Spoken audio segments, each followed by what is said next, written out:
Hello friends, আমি অচিন্তা। আমি চলেছি নতুন ইউটিউব চ্যানেল ইউটিউব সাইড কিচেনে। আমরা সেখানে নতুন রেসিপি শেয়ার করবো, সেটা হচ্ছে পাঁচমিশালি শাক ভাজা বানিয়ে দেখাবো। সেটা বানাতে কী কী উপকরণ লাগে আসুন দেখাই। তার আগে একটা কথা বলে দিই, আমার চ্যানেল যেসব ভিডিও ছাড়া আছে, আমরা যদি ভালো লেগে থাকে অবশ্যই লাইক, কমেন্ট ও শেয়ার করবেন। বিশেষ করে শেয়ার করবেন। যদি আমার চ্যানেল নতুন হয়ে থাকেন তাহলে প্লিজ সাবস্ক্রাইব করে দেবেন। নিচের বেল নোটিফিকেশনটা অলে করে দেবেন, যাতে আমার ভিডিও আপনাদের কাছে আগে পৌঁছছে।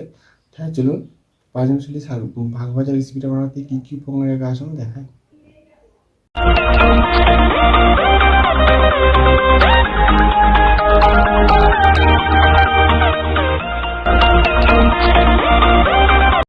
তাহলে পাঁচমিশালি শাক ভাজা বানিয়ে দেখাবো।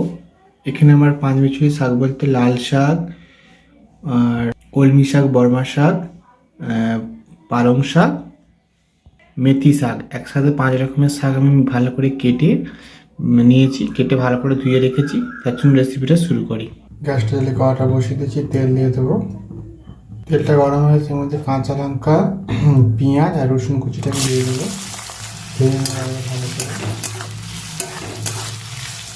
পেঁয়াজ, রসুন, লঙ্কা ভালো করে একটু ভেজে নিয়েছি।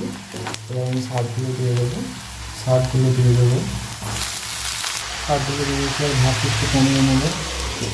শাকগুলো একটু দিয়েছি, লবণ দিয়ে দেবো উপর দিয়ে, অল্প সামান্য একটু হলুদ।